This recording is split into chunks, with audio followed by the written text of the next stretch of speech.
Welcome to the Deep Dive. Today we're venturing into the ancient world, exploring the books of 2 Kings. A listener shared this text, and our mission really is to go beyond just, recounting the famous stories. We want to really unpack the striking insights these old accounts offer. Absolutely. These are narratives that have, well, they've resonated for thousands of years, haven't they? Full of powerful figures, pivotal moments of faith, really intense political shifts, and, well, what many would see as direct divine action. Totally. We'll meet prophets with just extraordinary influence, kings whose choices shape the fate of nations, big rebellions, events that just defy, natural explanation. And also, let's be honest, some pretty unsettling human behavior, too. It's a window into a very different time. But the core questions about power, belief, consequences, they still hit home today, right? Yeah, they really do. And to get a feel for these accounts, you need a sense of the historical backdrop. We're mostly looking at the kingdoms of Israel up north and Judah in the south. Their relationship was often, well, tense, and there was this pervasive idea that, God was actively involved in everything. Right. So this isn't just story time. We want to dig into what these accounts might tell us about, say, authority or the different sides of faith, leadership, and, crucially, how choices, individual, national, have these really deep, lasting effects. Yeah. Okay, let's unpack this, starting with a really dramatic entrance for the prophet Elijah. Okay, so let's turn to the very beginning of 2 Kings, chapter 1. King Ahaziah of Israel is in a bad way. He's fallen through a lattice in his upper room in Samaria, serious injury. And now, instead of, seeking guidance from the God of Israel, what does he do? He sends messengers off to check with Beelzebub, the god of Ekron, basically asking, am I going to recover? That moment right there, it kind of sets up the whole conflict, doesn't it? Yeah, it really does. Because an angel of the Lord stops Elijah and gives him this direct command. Go meet those messengers, deliver a rebuke. And the question is blunt. Is it because there's no God in Israel that you're going off to inquire of Beelzebub? It immediately flags that key tension, loyalty to Israel's God versus, well, other gods. And it subtly challenges that whole ancient idea of, gods being tied to specific places, suggests a bigger reach for the God of Israel. And Elijah doesn't just talk the talk. He follows it up with, well, a pretty fiery demonstration, literally. The king sends a captain, 50 men, to fetch Elijah from a hilltop. Elijah calls down fire from heaven. Boom.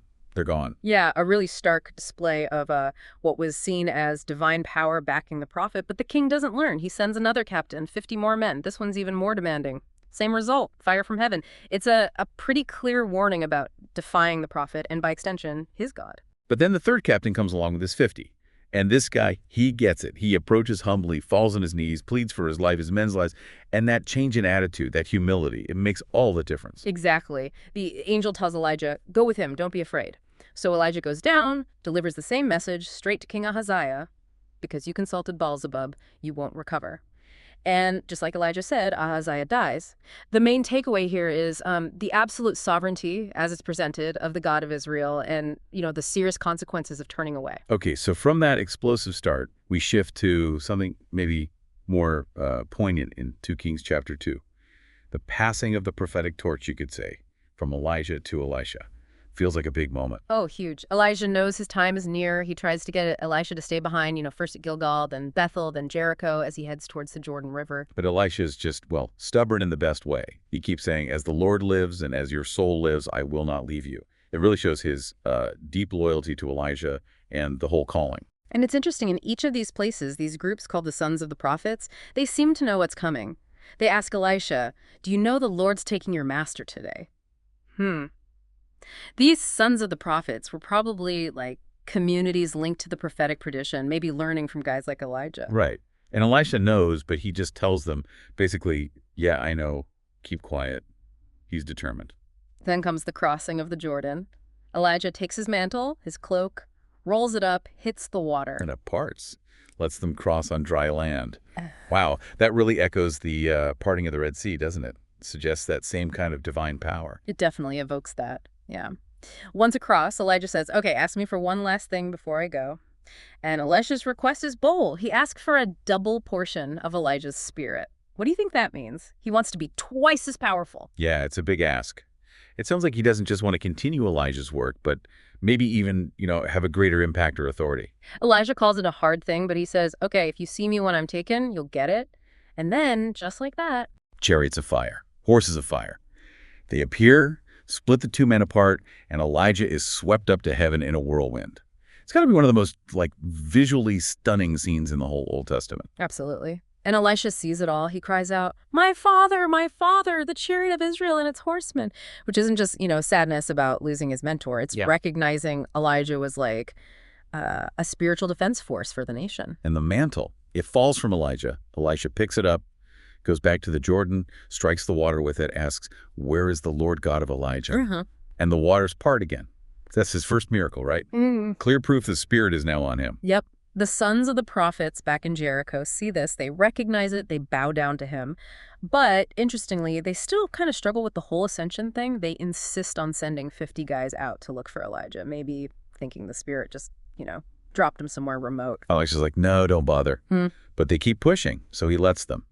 And just like he knew, they search for 3 days, find nothing. It just highlights his certainty, his direct connection now. Right after that, Elisha does 2 more things. First, he heals the bad water supply in Jericho. Just throws some salt in, turns this source of death and barren land into good water, establishes him as a restorer, a bringer of blessing. And then comes that really dark story, the one with the kids from Bethel mocking him. "Go up, you bald head," they shout. Yeah, that one's jarring. Elisha curses them in the name of the Lord, and 2 bears come out of the woods and attack 42 of them.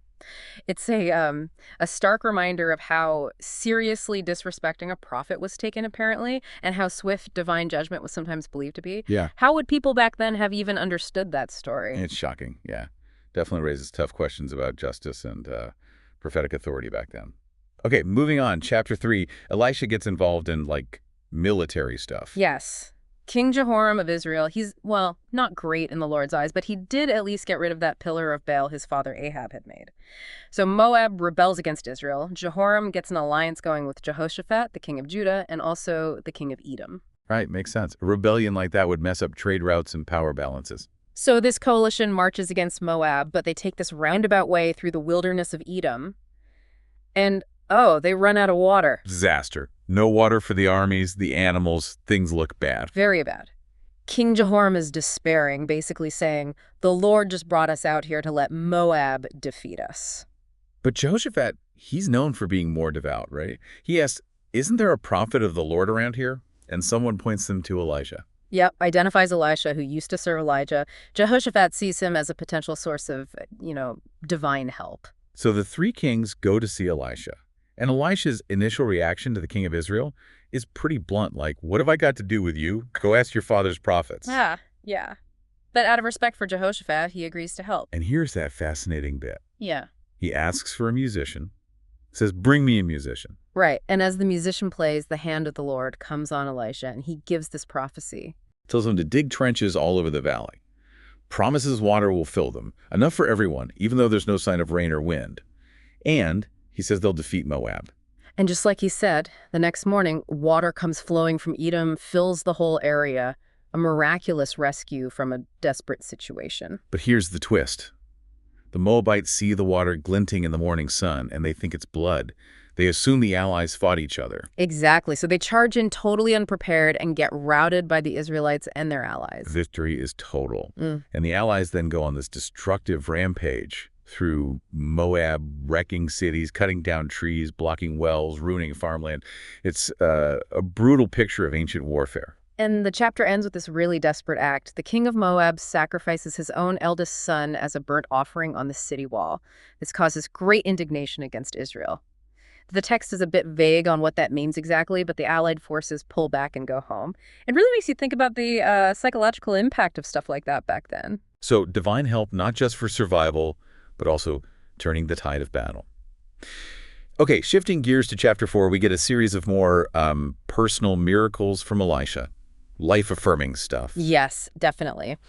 It starts with the widow. Her husband was one of the sons of the prophets. He died, left her deep in debt, the creditors threatening to take her 2 sons as slaves. A desperate situation. She cries out to Elisha, and his response is practical, but also, leads to a miracle. He asks what she has in the house.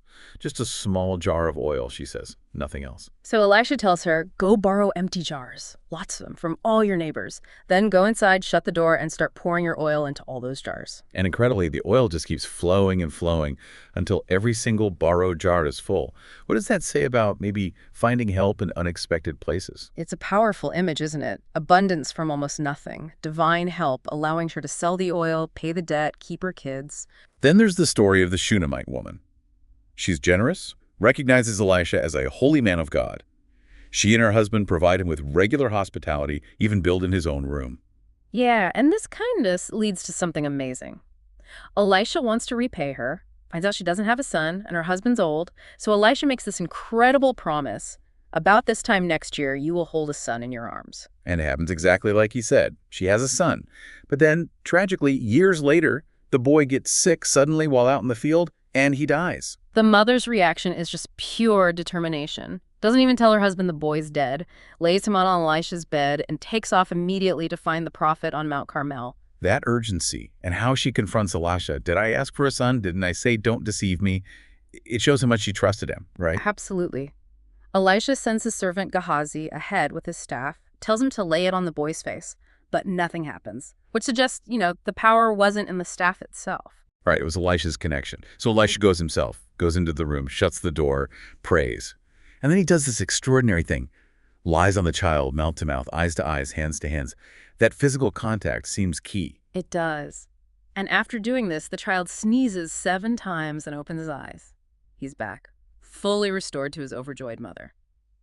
What do you think that emphasis on, physical touch suggests about this miracle? Maybe the intensity of the connection needed. Anyway, the theme of provision continues. Later, there's a famine in Gilgal. Someone accidentally puts poisonous wild gourds into the stew for the prophets. Immediate panic. Man of God, there's death in the pot. Elisha's solution is simple, though. Asks for some flour, throws it in the pot, and boom, the poison's gone. Stew's safe. Shows him as a protector, a provider. And the last one in this chapter, feeding 100 men. With just 20 little barley loaves and some grain. Elisha just says, give it to them. The Lord says they'll eat and have leftovers. His servant's like, how? Totally skeptical. But it happens exactly as Elisha prophesied. Everyone eats and there's food left over. Shows God's abundance, even when things look scarce. These stories in chapter 4 really paint Elisha as this multi-talented figure, compassionate, life-restoring, providing in unexpected ways. Definitely. Okay, now changing focus a bit, 2 Kings 5. The story of Naaman's leprosy and what happens with Elisha's servant Gehazi. This one involves international relations and raises questions about integrity, faith. Right. Naaman, he's a big deal in Syria. Commander of the army, highly respected. The text even says the Lord gave Syria victories through him. But he had leprosy, this awful, isolating skin disease. That contrast power and vulnerability is really striking. Yeah, top general struck down by this terrible illness. And the hint of a cure comes from, the least expected person. Yeah. A young Israelite girl, a captive servant in his house. This unnamed girl tells Naaman's wife, hey, if my master could just see the prophet back in Samaria, he could be cured. So Naaman goes to the king of Israel, carries a letter from the king of Syria, plus a ton of silver, gold, fancy clothes, shows how desperate he is, how valuable this cure would be. The king of Israel totally freaks out. Right. Thinks it's a trap, a setup for a fight. He's like, am I God? Can I kill and make alive? Why is this guy sending someone to me to be cured? Yeah, he panics. But Elisha hears about it, tells the king, send him to me. Basically, let him find out there's a real prophet in Israel, implying, power beyond the king. So Naaman shows up at Elisha's place, horses, chariots, the whole entourage. Yeah. But Elisha doesn't even come out to meet him. Nope. Just sends a messenger out with simple instructions. Go wash in the Jordan River 7 times, you'll be clean. What do you think Naaman was expecting? Something more dramatic. Oh, for sure. He's furious. Feels totally disrespected. Expected Elisha to come out, wave his hands, call on his God, make a big show. He's like, why the Jordan? Aren't the rivers back home in Damascus, the Abana and Pharpar, way better than this muddy river? Shows his cultural pride, maybe? Resistance to something simple and foreign. Definitely. Pride and skepticism. But luckily, his servants talk some sense into him. They say, look, if he'd asked you to do something really hard, you'd have done it. So why not this simple thing, just washing? Good advice. Highlights humility, being open-minded. So Naaman does it, goes down, dips himself in the Jordan 7 times, and miraculously, his skin is healed. Just like a little kid's skin, totally clean. And this completely changes his perspective on faith. Yeah, he's overjoyed, goes back to Elisha, now convinced about the God of Israel. And he offers Elisha this huge gift out of gratitude. But Elisha flat out refuses. As the Lord lives, whom I serve, I won't take anything. Even when Naaman pushes, Elisha stands firm. Why do you think he refused? Probably to make it clear the healing came from God, not him. That it wasn't about personal gain. Keeps the focus on divine power. Makes sense. Naaman respects that. But then he asks for something unusual. Can he take back 2 mule loads of Israelite earth? Does he'll only worship the Lord from now on? He also asks for forgiveness in advance for when his job forces him to bow down with his king in the temple of Rimmon, the Syrian god. Elisha just tells him, go in peace. What's with the soil, though? Did he think he needed Israelite ground to worship Israel's God? Possibly. It reflects an ancient idea about deities being connected to their land. But the story takes a dark turn with Gehazi, Elisha's servant. He sees all that wealth Naaman offered, and he can't resist. Greed takes over. He cooks up this lie, chases after Naaman, says, oh, 2 young prophets just showed up unexpectedly. Elisha needs some silver and clothes for them. Naaman's generous, gives him even more than he asked for, 2 talents of silver, 2 sets of clothes. Gehazi hides the stuff, then goes back and lies to Elisha about where he's been. But Elisha knows. Through his prophetic insight, he sees exactly what Gehazi did, and he condemns him harshly. Wasn't my spirit with you? Is this the time to be grabbing cash and clothes and planning your future estate? And the punishment is swift and, wow, severe. Naaman's leprosy instantly transfers to Gehazi and his descendants forever. It's a really sobering end to the chapter, a stark warning about greed, dishonesty, especially for someone in his position. Moving on, chapters 6 through 8, we get more of Elisha's amazing acts. They show his continued connection to God's power, his role as Israel's protector, and they really underscore how precarious life was, how much people relied on, well, perceived divine help. Yeah, like the story of the floating axe head. Seems small, but significant, right? A borrowed axe head falls in the river, Elisha throws a stick and the iron floats up. Why include that, do you think? Just to show his power extends even to everyday problems. Could be. Then his prophetic gift gets used on a bigger stage. He keeps revealing the Syrian king's secret battle plans to the king of Israel, messing up all their attacks. The Syrian king gets super frustrated, figures out it must be Elisha, and sends a whole army to capture him. They surround the city, Dothan, where Elisha is. His servant sees this huge army, and understandably, he's terrified. But Elisha calms him down, says that amazing line, "Don't be afraid. Those who are with us are more than those who are with them." Then he prays, and God opens the servant's eyes. Suddenly, the servant sees the whole hillside around Elisha filled with horses and chariots of fire, this invisible divine army. What does that vision tell you about, the nature of divine protection? That it's always there, maybe even if we don't see it. So the Syrian army attacks. Elisha prays again, and they're struck blind, or maybe just totally disoriented. And then, in this wild twist, Elisha leads the blinded enemy soldiers right into the middle of Samaria, Israel's capital. Whoa. Once they're inside, Elisha prays for their sight back. Imagine their shock. They're surrounded, totally at the mercy of the king of Israel. But Elisha tells the king, "Don't kill them. Feed them, give them water, send them home." This act of mercy actually works. For a while, anyway. The Syrian raids stop. But later, the Syrians come back and besiege Samaria again. And this time there's a terrible famine inside the city. So bad, the text actually describes people resorting to cannibalism. Just horrific conditions during those long sieges. Yeah, it's grim. The king gets desperate, blames Elisha for the whole mess, vows to kill him. But Elisha prophesies this sudden, dramatic end to the famine. Says that by the next day, food prices at the city gate will crash back to normal. One of the king's officials hears this and basically scoffs, right? Yeah, right. Even if God opened windows in heaven, that couldn't happen. Elisha's response is chilling. You'll see it with your own eyes, but you won't eat any of it. And the prophecy comes true in this totally unexpected way. 4 guys with leprosy, stuck outside the city gate, figure they've got nothing to lose. They sneak over to the Syrian camp. And find it completely empty.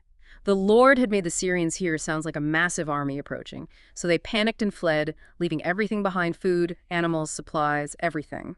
The lepers realize they have to tell the city. The news spreads like wildfire. Everyone rushes out to grab the abandoned supplies. Instant end to the famine, just like Elisha said. But tragically, that skeptical official, the king put him in charge of controlling the crowd at the gate. And in the mad rush for food, he gets trampled to death. He saw the abundance, just as Elisha predicted, but didn't get to enjoy it. Really shows the weight given to prophetic words back then. Chapter 8 loops back to the Shunammite woman, the one whose son Elisha revived. He warns her about a coming 7-year famine, tells her to go live somewhere else for a while, shows his ongoing care for her. She listens, takes her family to Philistine territory for 7 years. When the famine's over, she comes back and has to petition the king to get her house and land back.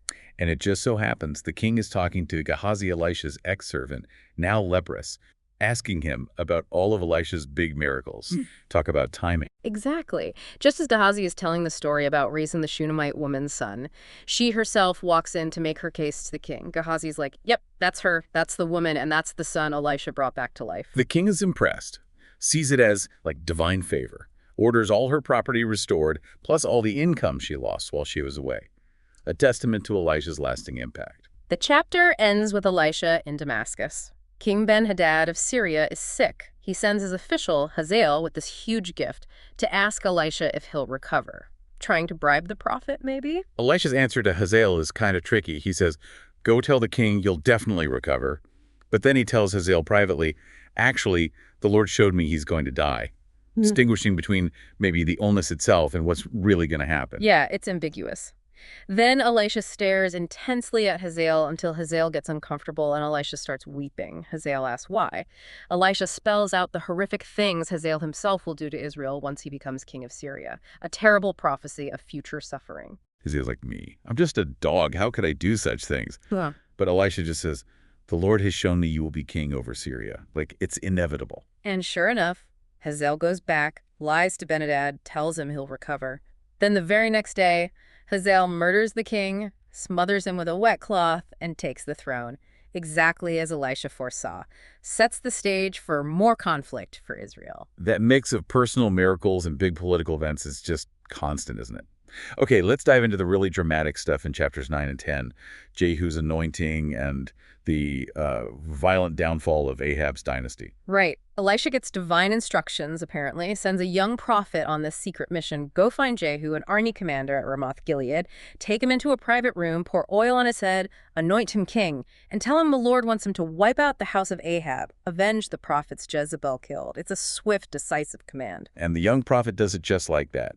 Finds Jehu with the other commanders, pulls him aside, does the anointing, gives the message about judgment on Ahab's family, and then bolts, just like Elisha told him. Yeah. You can feel the urgency. When Jehu goes back to his buddies, they're obviously curious. Who is that madman? What did he want?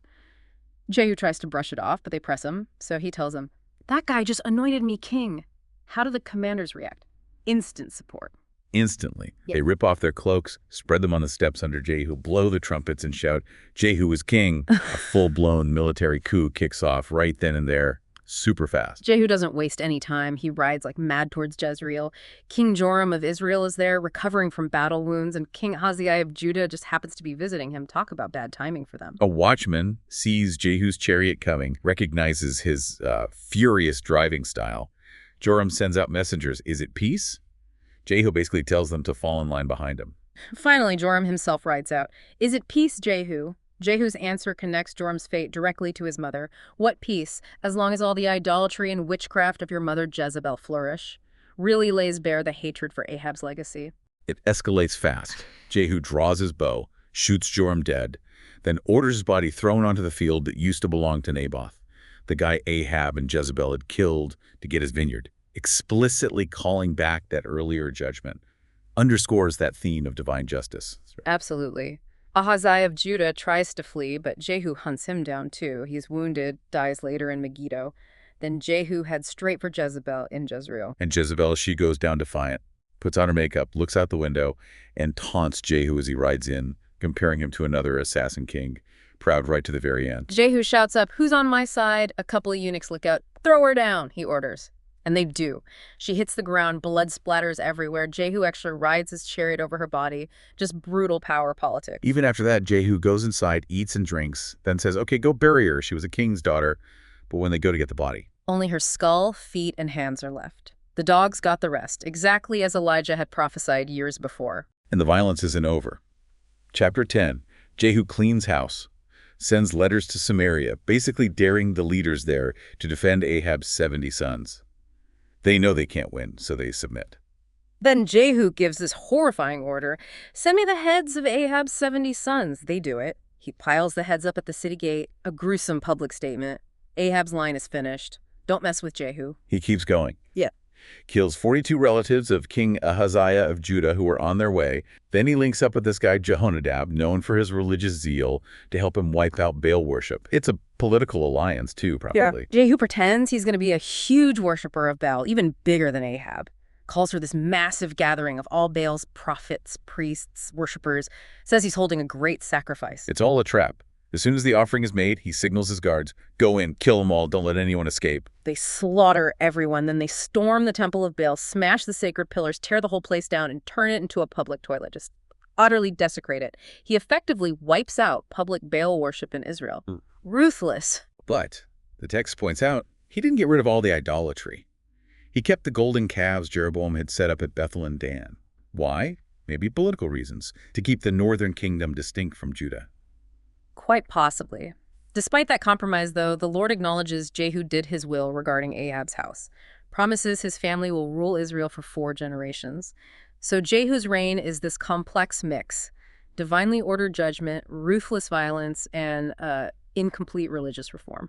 Okay, so after all that drama, the story shifts in chapters 11 through 16. We get more focus on the political ups and downs in both Judah and Israel.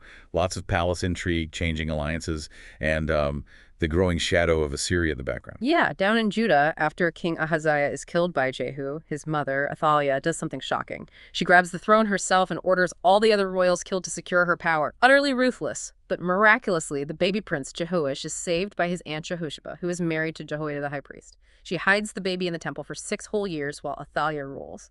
That act of bravery keeps the Davidic line going. After 6 years, Jehoiada the priest organizes this careful coup, gets the military commanders on board, reveals the young Jehoash, and anoints him king right there in the temple. A huge turning point for Judah. Athaliah hears the commotion, rushes in yelling, "Treason! Treason!" But it's too late. They grab her, take her outside, and execute her. End of her illegitimate reign. Then Jehoiada leaves the people in renewing their covenant with God, and they tear down the temple of Baal in Jerusalem. Really shows the influence a religious leader could have on politics. Jehoash starts ruling at just 7 years old. And while Jehoiada is alive to guide him, he does pretty well, focuses on repairing the temple. But sadly, after Jehoiada dies, Jehoash listens to corrupt advisors, turns away from God, and things go downhill. And you see the results. Hazael of Syria attacks, threatens Jerusalem. Jehoash has to raid the temple treasures and his own palace wealth to bribe Hazael to leave. Shows Judah getting weaker spiritually and politically, and eventually Jehoash himself is assassinated by his own officials. It feels like the following reigns in both kingdoms just fall into this pattern, right? Either a king follows God and things are kind of stable, or they go for idolatry, and it leads to war and what the text calls divine judgment. And you start hearing more and more about Assyria, this rising power looming over everyone, setting the stage for big changes. Definitely. In Israel up north, it's just king after king, often taking power through violence. None of them really break from Jeroboam's idolatry. The kingdom's riddled with internal conflict and pressure from outside, especially Syria. Judah's a bit more mixed. You get kings like Amaziah, who does some good things but doesn't get rid of all the pagan shrines. He picks a fight with Israel. He gets beaten badly, ends up assassinated too. Just a really unstable time. Then comes King Ahaz in Judah. This is really significant. He's threatened by Syria and Israel teaming up against him, so he makes this huge decision. He asks Tiglath-Pileser, the king of Assyria, for help.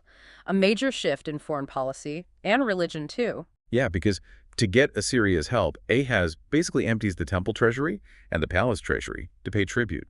He even goes to Damascus, sees a pagan altar he likes, and has a copy made for the temple in Jerusalem. Totally abandoning exclusive worship of the Lord. That alliance with Assyria, buying protection, it ends up having really bad long-term consequences for Judah's independence and, their spiritual identity. For sure. These chapters, 11 through 16, they really highlight how fragile these kingdoms were, and how closely, in the view of the writers, the nation's fate was tied to the king's faithfulness, or lack of it. And that growing power of Assyria, it's like a storm gathering on the horizon. Which brings us right to that storm breaking. Yeah. The fall of the northern kingdom, Israel, in 2 Kings 17. This is a massive turning point, a huge historical event, presented as a stark warning. Right. Hoshea is the last king of Israel. He starts out as a vassal to Shalmaneser, the king of Assyria, paying tribute. But then he tries to make a deal with Egypt and stops paying Assyria. A direct rebellion. Bad move. Assyria doesn't mess around. Shalmaneser invades, besieges Samaria, Israel's capital, for 3 long years. That length of time shows Samaria was tough, but also how determined the Assyrians were. Finally, Samaria falls. And the consequences are, well, catastrophic for the northern kingdom. The Assyrians deport the Israelites, scatter them across their empire. This is basically the end of Israel as an independent nation. Its people get dispersed, mostly assimilated, the lost tribes, effectively. And the text is really clear about why this happened, isn't it? It blames Israel's persistent disobedience, forgetting God who saved them from Egypt, worshiping other gods, adopting pagan customs, ignoring the prophet's warnings again and again. It's a theological explanation for historical disaster. Absolutely. It says they secretly built pagan shrines, set up idols, burned incense to foreign gods, even sacrificed their own children, practiced divination, sorcery, all things explicitly forbidden. The prophets kept calling them back, warning them, reminding them of the covenant. But the text says they just hardened their hearts, wouldn't listen. So God's anger finally boils over, leads to them being kicked out of the land. And the Assyrians didn't leave the land empty. They brought in people from other conquered regions and settled them in Samaria's cities. These newcomers had their own gods. Apparently, they had some trouble, like lions attacking them, which they figured was because they didn't know how to worship the god of the land, so they asked for an Israelite priest to teach them. But the result wasn't a return to pure Yahweh worship. It became this mix, right? They worshiped the Lord, and they kept worshiping their own gods, too. Syncretism. This mixed religious identity would define the Samaritans for centuries. Exactly. So chapter 17 is this powerful cautionary story. It really hammers home the idea of national faithfulness, covenant loyalty, and the perceived cost of abandoning it. The fall of North is presented as a massive object lesson for Judah, the southern kingdom. Okay, so with Israel gone, the focus shifts squarely to Judah. Chapters 18 through 20 cover the reign of Hezekiah. He's presented as a really righteous king, famous for that dramatic showdown with Assyria. Yes, Hezekiah gets high praise, did what was right like his ancestor David. Yeah. He launches these major religious reforms, tears down the pagan high places, smashes idols. He even destroys the bronze serpent Moses had made way back in the wilderness because people had started worshiping it, calling it Nehushtan. Shows his commitment to purifying worship. And his faith wasn't just talk. He relied on God, rebelled against the king of Assyria, refused to be his vassal anymore, even had some military success against the Philistines. Judah seems to be getting stronger for a bit. But then Assyria strikes back. King Sennacherib invades Judah, captures a bunch of fortified cities. Hezekiah, maybe panicking a little, tries to buy him off, pays this massive tribute, silver, gold, even strips gold off the temple doors. Desperate attempt to save Jerusalem. Doesn't work, though, does it? Sennacherib takes the money but sends his army to besiege Jerusalem anyway. And he sends his top official, the Rabshakeh, to deliver this, psychological warfare speech. Totally. The Rabshakeh stands outside the city walls and just unloads on Hezekiah and the people listening, mocks their trust in Egypt, mocks their trust in God, boasts about all the nations Assyria has crushed, says, don't let Hezekiah fool you, your God can't save you from us, trying to break their morale. Hezekiah's response is classic piety, though. Hears the blasphemy, tears his clothes, puts on sackcloth, goes straight to the temple to pray. And he sends messengers to the prophet Isaiah asking for help, for prayers. Shows he's relying on God, not just his own strength. And Isaiah sends back this message of reassurance from God. Basically, don't worry about Sennacherib. He's going to hear a rumor, go home and get killed in his own land. A direct prophecy of deliverance. Must have been incredibly comforting. Sennacherib does pull back temporarily, has to deal with another battle. But then he sends another threatening letter to Hezekiah, doubling down. Seriously, don't think your God can save you. He's relentless. So Hezekiah takes this letter, goes back to the temple, spreads it out before the Lord, and prays this incredibly powerful prayer.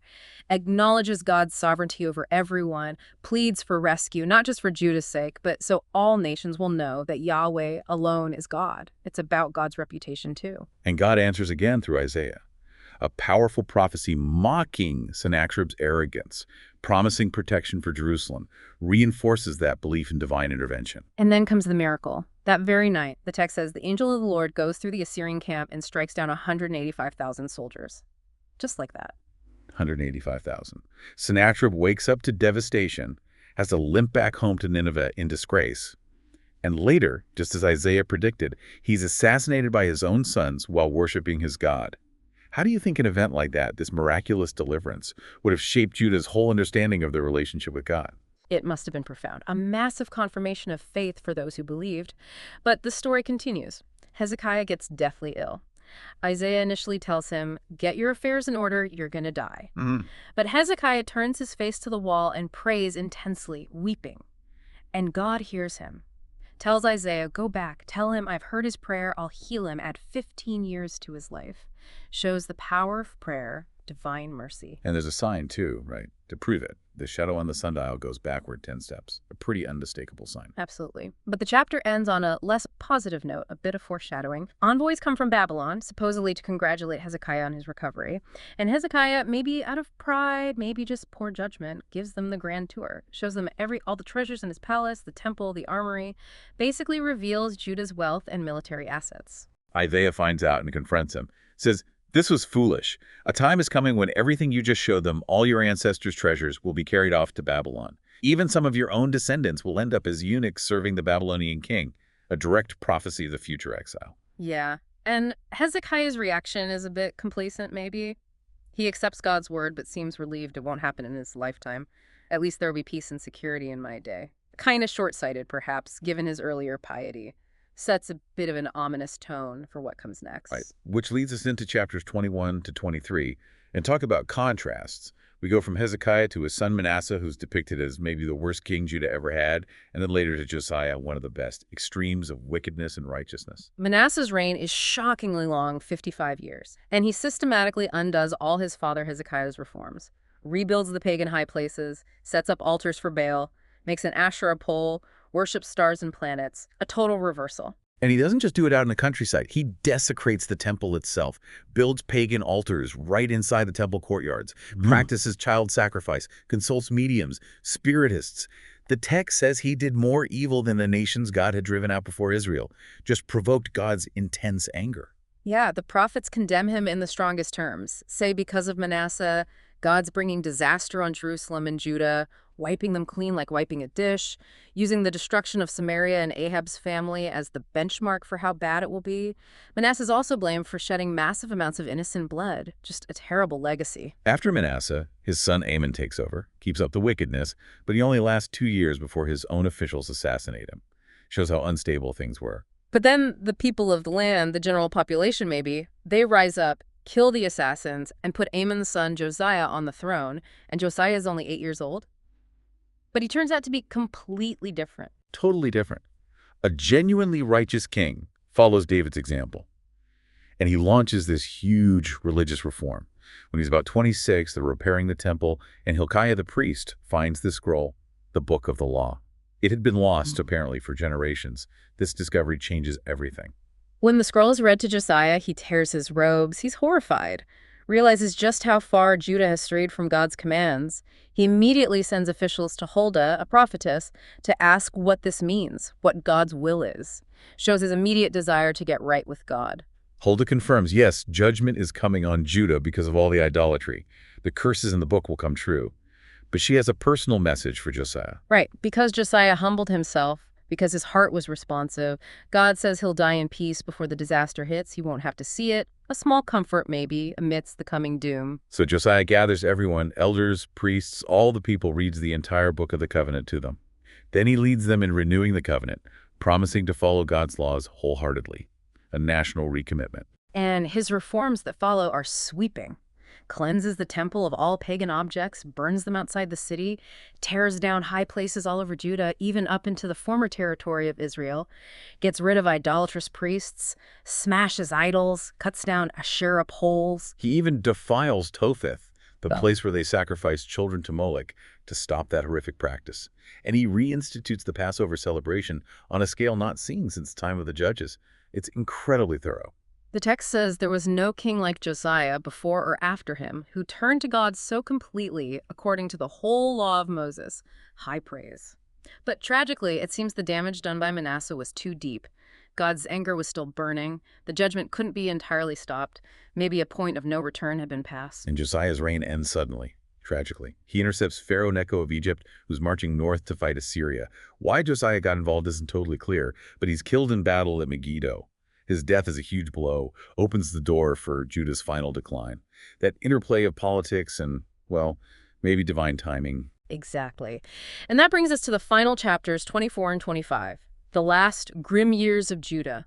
King after king doing evil, caught between Egypt and the rising power of Babylon, leading finally to Jerusalem's destruction. After Josiah, his son Jehoahaz rules for just 3 months before Pharaoh Necho takes him prisoner, puts his brother Jehoiakim on the throne instead. Jehoiakim becomes a vassal of Nebuchadnezzar of Babylon, pays tribute for 3 years, then rebels. Another bad decision. A very bad decision. Nebuchadnezzar doesn't tolerate rebellion, sends his armies, Babylonians, Syrians, Moabites, Ammonites, against Judah. The text frames this as the Lord bringing judgment, fulfilling the prophet's warnings. Jerusalem comes under siege. Jehoiakim dies, maybe during the siege. His son Jehoiachin becomes king, but he only lasts 3 months before Nebuchadnezzar arrives in person. Jehoiachin surrenders. And this is the first major deportation. Nebuchadnezzar takes Jehoiachin, the queen mother, the royal court, top officials, skilled workers, soldiers, thousands of the elite into exile in Babylon. He also strips the temple and the palace of all their treasures, a massive blow to Judah's leadership and wealth. Nebuchadnezzar then puts Jehoiachin's uncle, Zedekiah, on the throne as a puppet king. But guess what? After 11 years, Zedekiah also rebels against Babylon. Yeah. Despite warnings from the prophet Jeremiah, apparently. This is the final straw. Yep. Nebuchadnezzar comes back, lays siege to Jerusalem again. This time it's long, brutal. Eventually, after maybe a year and a half, the city walls are breached. Starvation is rampant. Zedekiah tries to escape at night with his soldiers, but they're caught out on the plains of Jericho. And his fate is just horrific. He's dragged before Nebuchadnezzar, forced to watch his own sons being executed right in front of him. Then they gouge out Zedekiah's eyes, chain him up, and haul him off to Babylon. A devastating end for the last king of David's line to rule in Jerusalem. Then comes the destruction. Nebuzaradan, Nebuchadnezzar's commander, burns everything. Yeah. The temple, Solomon's temple, the heart of their faith burned to the ground, the royal palace, all the important houses burned. The city walls torn down. Jerusalem is left in ruins. Most of the remaining population is deported to Babylon. Only the very poorest people are left behind to farm the land. This is the end of the kingdom of Judah. The Babylonian exile begins, just a total catastrophe. They appoint a governor, Gedaliah, over the few remaining people. But he's assassinated pretty quickly, leading to even more chaos and fear. Some of the last Judeans flee down to Egypt, trying to escape the Babylonians. The land is just emptying out. The book ends, though, with this little, almost unexpected footnote. Many years later, in exile in Babylon, King Jehoiachin, who surrendered decades earlier, is released from prison by the new Babylonian king. He's treated well, given a place at the king's table. It's a tiny glimmer, isn't it? I mean, it's all the destruction and exile. Maybe a hint that God hadn't completely forgotten the promise to David's line. A little bit of hope. Perhaps. A very small seed of hope in a very dark time. So wrapping up this deep dive into 2 kings. Wow. Several big themes really stand out, don't they? That constant back and forth between obedience and disobedience, and that, well, very real consequences shown in the text. The huge role of prophets as these divine messengers, often challenging kings, speaking truth to power. Yeah, and the nature of divine power itself, capable of these incredible miracles of provision, but also, devastating judgment. And that whole cycle of kingdoms rising and falling tied so closely in this narrative to the spiritual choices of leaders and people. Definitely. These ancient stories, like you said, they're packed with drama, complex characters, but they give us these enduring insights into, human struggles with faith, with authority, with leadership. That idea of covenant loyalty and the perceived cost of breaking it runs right through. I definitely had some aha moments revisiting this. Just how tightly politics and spiritual messages are woven together. It's not one or the other, it's both. Always. And the storytelling itself is so vivid. The fiery chariots, the horrors of the sieges. It makes that ancient world feel surprisingly real, almost present. And we really hope that you, listening, don't feel too overwhelmed by, all the kings and battles and dates. Our goal was just to pull out some of the most significant threads, the most thought-provoking bits, give you a solid footing if you want to explore these texts more yourself. Right. So maybe a final thought to leave you with.